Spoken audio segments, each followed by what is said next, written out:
ప్రభువారు మరలా ఒక వాక్యంతో నాతో మాట్లాడారు. మీ అవయవములను దుర్నీతి సాధనములుగా ఉంచకుండా మీకై మీరే దేవునికి సమర్పించుకొనుడి అనేటువంటి లేఖనము ద్వారా నేను మార్చబడి, ఆ సినిమా ఇండస్ట్రీ అనేది భయంకరమైనటువంటి దుర్వ్యాపారము అని, దాని ద్వారా అనేక మంది యవ్వనస్తులు చెడిపోతున్నారు.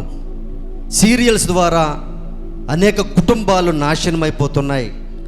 ఈ జబర్దస్త్ యాక్టర్స్ అందరికీ నేను డాన్స్ నేర్పించి షోస్కి తీసుకొని వెళ్ళేవాళ్ళని.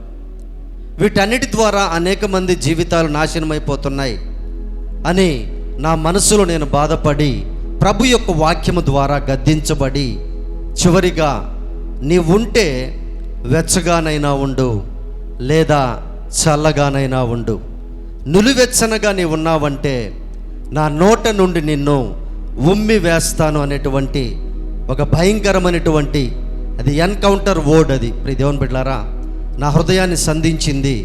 2015లో సినిమా ఇండస్ట్రీకి, డ్యాన్స్ షోలకి, డ్యాన్స్ క్లాసులకి, వీటన్నిటికీ ఫుల్ స్టాప్ పెట్టి బ్రతుకుట క్రీస్తు, చావైతే లాభము.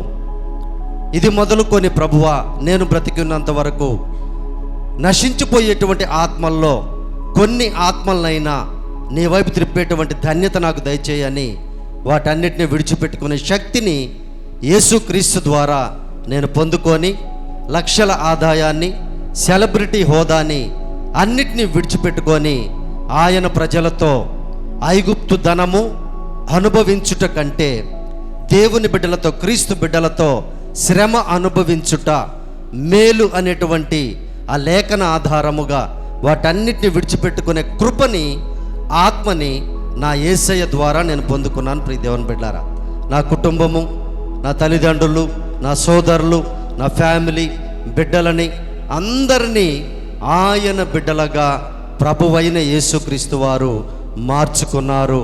సమస్త మహిమ ఘనత ప్రభావములో ఆయనకే చెందునుగాక.